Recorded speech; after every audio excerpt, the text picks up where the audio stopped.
Good morning, everyone. All right. Well, thanks for getting on here. We're going to give folks a little bit of just a minute or so to join to get the full audience here, a quorum, if you will. While we're waiting, take out your phones if you have them on you, and check out these QR codes. We've got a couple of things old and a couple of things new on here. So on the left, you see the way to subscribe to our daily note. You guys a lot of y'all probably already are subscribers to that. But if you've not seen it, it's free and it's great. Really cool insights here. And then our free weekly newsletter, the Gas and Midstream Weekly, is on the bottom left. So you can scan that QR code and get yourself signed up for that if you don't want something that's so frequent. But the daily note is a good one and pretty brief. And then also, while we're waiting here just another minute, we have moved the ability to purchase the macro S&D report online. So this is the first product that we've had that you can purchase online, and the QR code there on the right will get you to that page. A lot of what we're going to present today is updated monthly in the macro S&D, and the fact that it's online makes it so much easier just to access now. You can use a credit card. You can kind of go there, click through, and it's not very expensive at all. So great for especially maybe individuals within a company, or just folks that are out there that are curious about what our thoughts are on the market. So you get a lot of data. You get a PDF report every month. You get our entire LNG stack in that macro S&D, and it is on sale. So get in there and get yourself one. It's a pretty cool report. Of course, I say that because I built it, but I would buy it anyway. So, all right, I think we've got a quorum here. So I see a fair amount of people, and it's about 3 after. So we'll get going. And of course, this is being recorded, and we will send out the PDF of this presentation along with the recording afterwards. But we're going to try to be kind of brief and to the point here about what we think about the market kind of going forward. And I've labeled this presentation Finding Equilibrium. And part of the reason for that is the market's in a little bit of a disarray right now. So finding equilibrium, we're going to talk about 2 things. There's obviously a lot going on this slide right now. Seesaw market, so you can see the young lady with the red hair up there on top, about to really face plant into that metal seesaw with her much heavier friend. That's kind of where we are in terms of production and demand right now. And what that does is that causes a lot of volatility. So when you punch Jack Weichsel natural gas volatility into an AI image generator, you get the image on the bottom of the screen. So I thought that was pretty cool. AI apparently knows my profile. So we're gonna set this up in a kind of an interesting way here. We're gonna talk about how we got here, how long the supply pullback will last this summer. Of course, ultra cheap prices not making things easy on producers, and several very notable producers have been publicly announced, basically pullbacks. We'll talk about how long that lasts, and then kind of the 800-pound gorilla here is this looming LNG demand paired with elevated levels of summer power burn. So we'll get into that in a lot of detail, and then what's the result, right? So end of season, winter 24-25. What are the foreseeable risks leading up to kind of end of season and winter 24-25? and what is that, that ultimately that case for volatility. So I learned a fair amount of new vocabulary this year, including the phrase tilling, which is basically a technique that producers can use that's even more nimble than ducks, right? So 2022 hedges were also a big deal. You had folks out there that essentially sold their gas in February 22 for $5, $6, $7 out on the curve, and kept those hedges. And so we saw that in November of 23, and it allowed production to rise while we were already oversupplied, particularly in the Haynesville. And then, of course, one of the warmest winters on record did not do producers any favors there. And then, kind of heap onto that the intermittent but frequent outages at Freeport, which took about 30, 40 BCF a day of demand off the market in total. So let's look at just kind of a rewind here. Production was up 3.1, total supply up 3.5 versus winter 22-23. Demand only up 1.1, largely driven by power and industrial demand. Again, LNG was kind of flat because of Freeport. Mexican exports showed a little bit of promise, but net, you ended up basically with 2.4 BCF a day less pulled from storage over the winter than the prior winter. And what that resulted in was, like our last normal or below normalish winter was 21-22. We only pulled about 1.5 TCF out of the ground in winter 23-24, which is one of the lowest withdrawal rates of kind of the modern era, if you will. So again, a lot more supply, a lot less demand, lower withdrawal rates, and we still have a ton of gas in storage. Let's talk about production specifically. This is the kind of the beginning of the story where we see the rebound coming.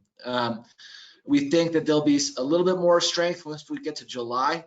We'll be navigating our way back to last year levels in December, and we will finally be back to that 106 level that we saw in December of 23. We'll get back there around July 25. Average on average, we think that what we'll see here is 2024 production will average 102.6, about 1.2 BCF a day lower than 23, and most of that growth is going to be oil driven in the Permian. Big declines in the Arklatex, which is our Haynesville region, and also in the Northeast. Of course, a lot of that is driven by individual producers. We won't name, but I think you guys know who I'm talking about. I guess the point here is that in 25, it's going to be necessary for that production to return. So we see a rebound of sorts, particularly in the Haynesville, with Permian kind of putting on the accelerator as well. So that's where majority of the 25 driven growth is going to come from.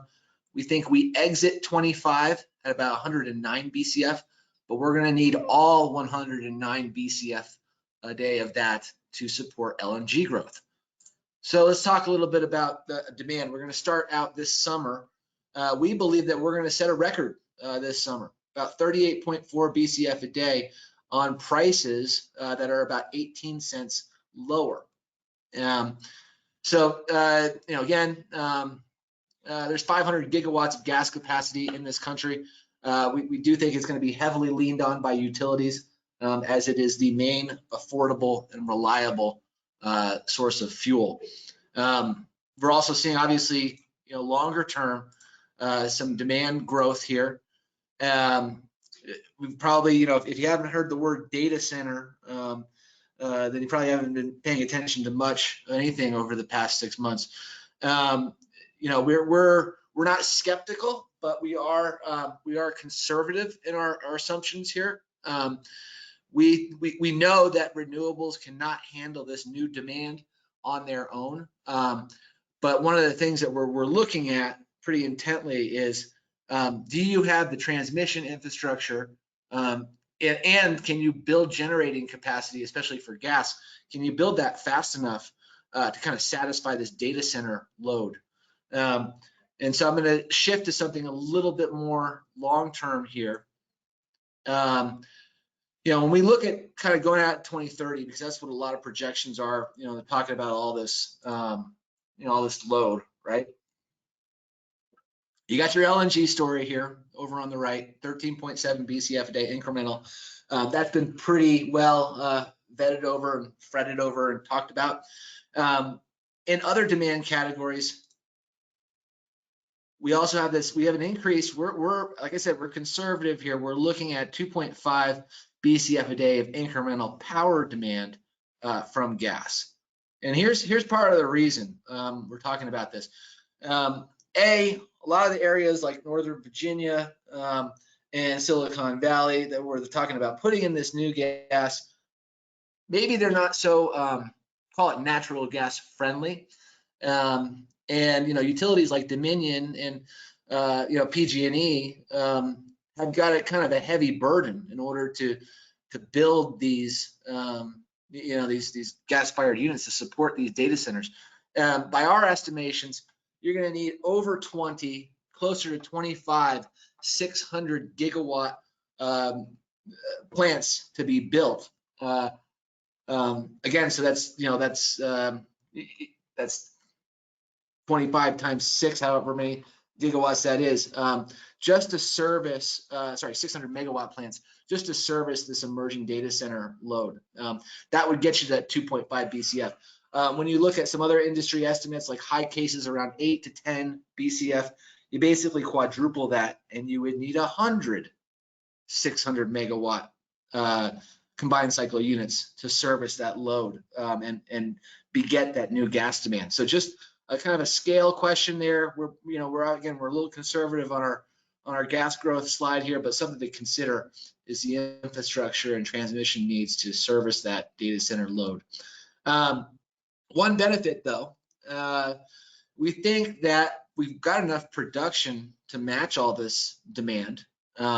Certainly Permian and Haynesville and a little bit of the Northeast and the Eagleford will be able to grow enough by 2030 to support that LNG export load.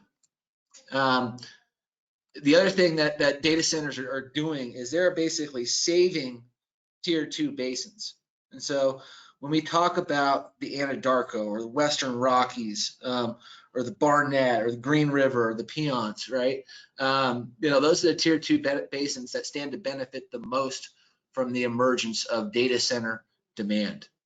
Without data center demand or slowed down data center demand, these basins would collectively be in decline.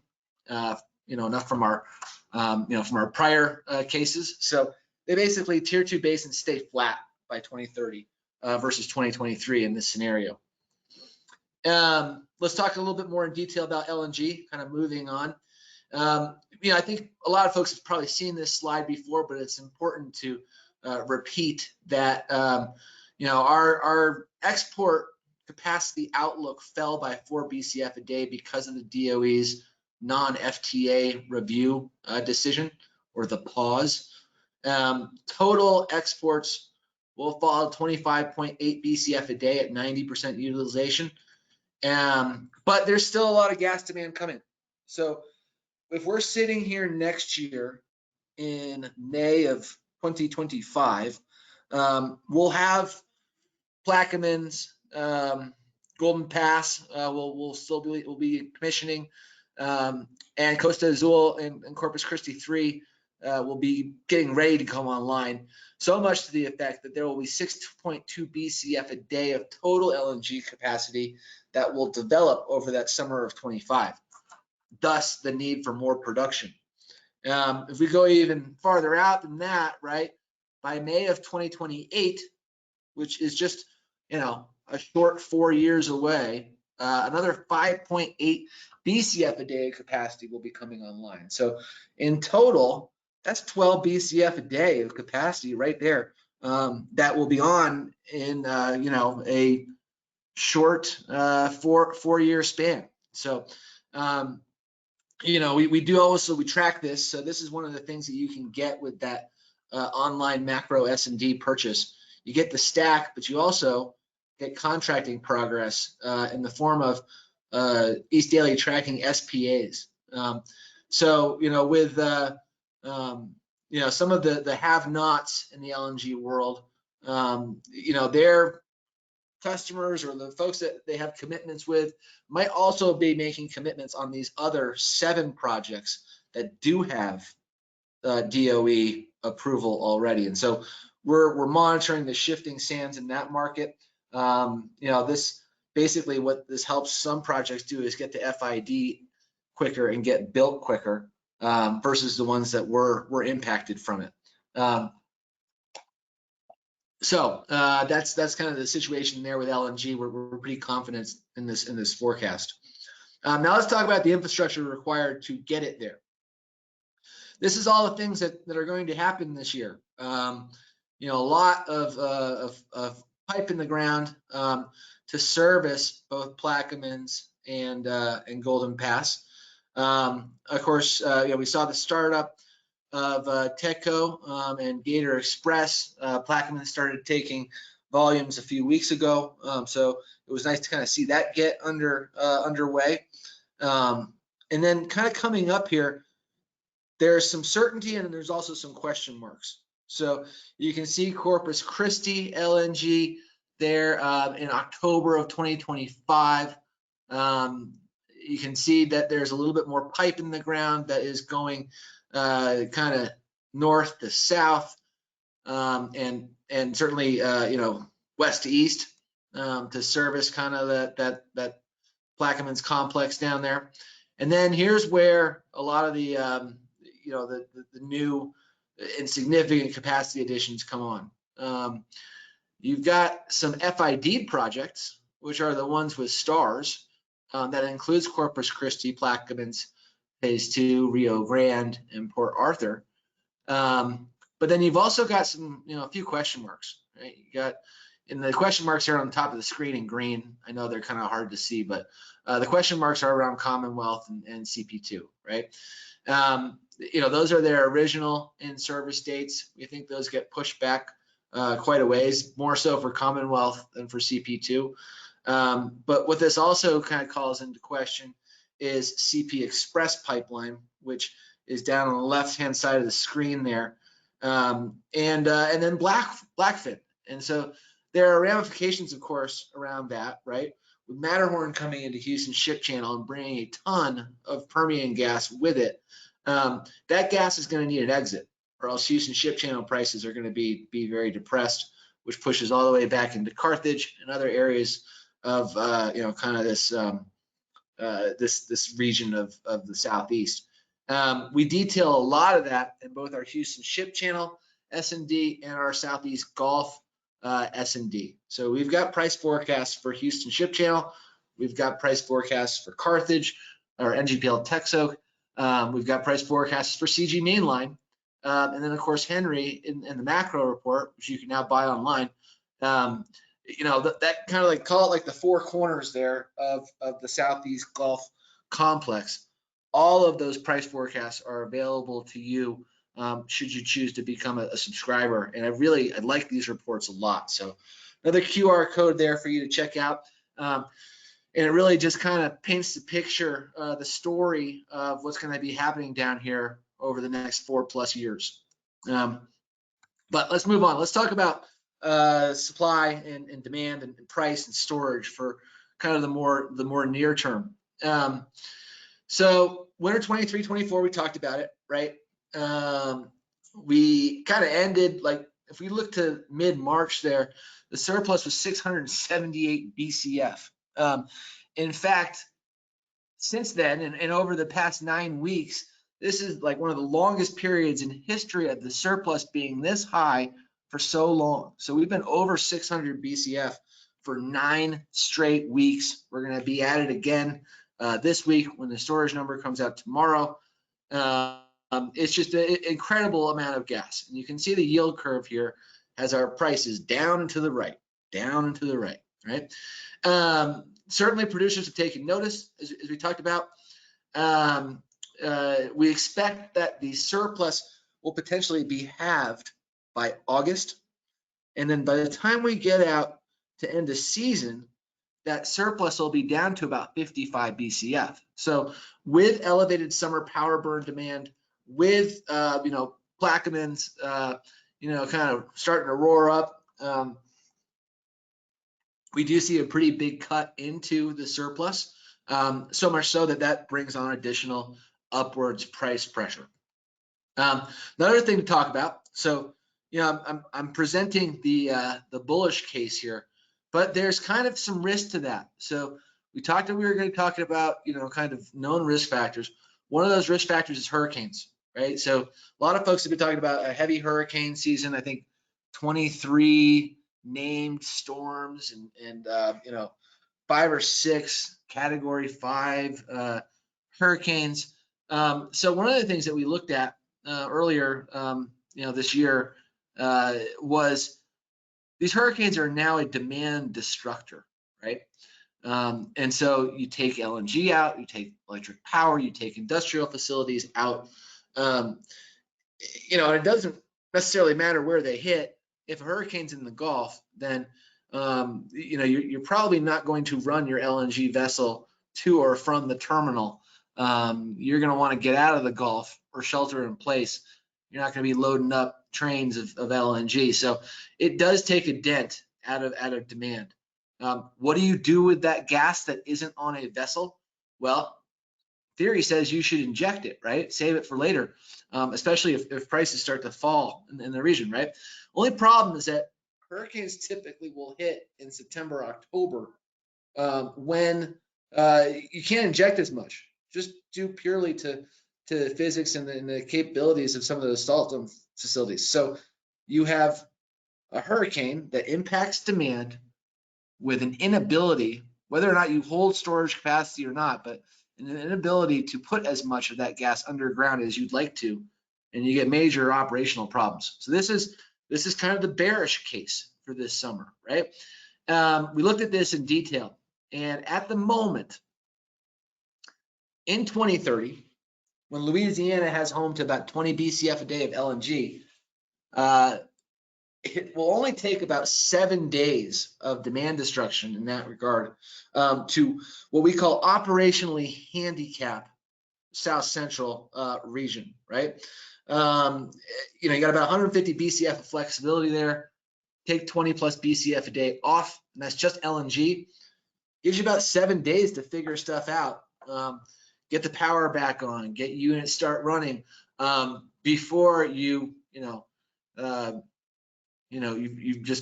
handicapped. You're unoperable. So that's kind of a scary thing. More recently, right? By this October, you got about 18 days of operational flexibility, excluding onshore demand destruction. If a facility were to a hurricane were to come in there, and then you've got 10 days in October 2025 once Plaquemines and Golden Pass really start ramp it up there. So just something to think about. I know that's the call it the bearish case, and we were very bullish, but barring hurricanes and assuming normal weather, this is what we expect in summer 24. Production off 1.6, mentioned that earlier, and demand up by about 1.2 BCF a day in summer 24. So what that does is that basically takes out you basically will inject about 3 BCF a day less over summer because you have so much gas in the ground already. And so we see the summer storage fill rate also being low because we're not feeding it, right? Production has come off indeed, on some days falling below 100 BCF, maybe to around 98 BCF a day or so. And growing demand is going to cut into the ability to inject, especially at its 5-year average injection rate. So that's given normal normal weather and conditions here to kind of beat down on the surplus for a summer here. Here's our price forecast. So you can see our price forecast is very much dependent on the delta to the 5-year average, right? Again, October 24, we talked about this, 55 BCF under normal conditions. See a little bit of a run up there in the winter, but by the time we get to October 25, we see a deficit conditions to the 5-year average of 466 BCF, which is pretty significant.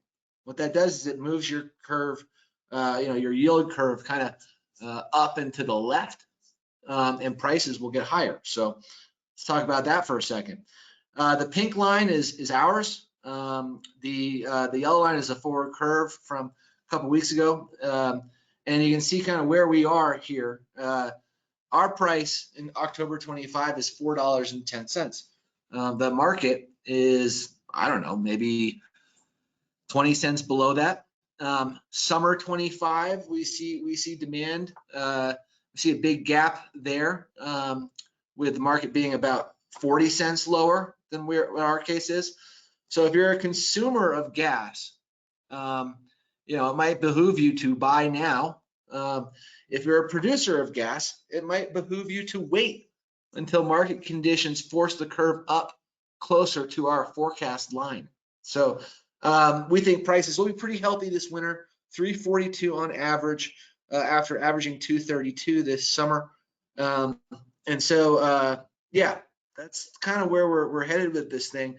All things behaving normally, but do watch out for be on the alert for the potential impacts of a landfall of a hurricane, but then also be on the lookout for monitoring that surplus to the 5-year average and seeing how much it dwindles this summer. So all of those things, of course, are covered in our macro S&D, which is again on sale now. Easy to get, just click on that thing.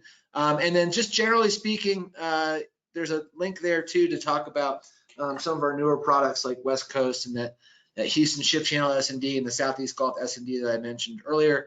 We're not going to take any questions just now because we wanted to keep this to 30 minutes. But you see my email, you see Alex Gafford's email there. Again, the presentation will be going out, to everybody shortly after this. So just ping us. We're happy to talk. That's one of the benefits of being an East Daily client, of course. We access to us, let's say 12, 14, 15 hours a day. So that's one of the benefits there. Do appreciate you listening and coming out for this webinar. And we look forward to, kind of talking to you again very soon. If you put a question in the chat, we'll get to that and try to kind of answer those individually. But thank you again, and everybody have a wonderful morning or afternoon and rest of your day. Thanks.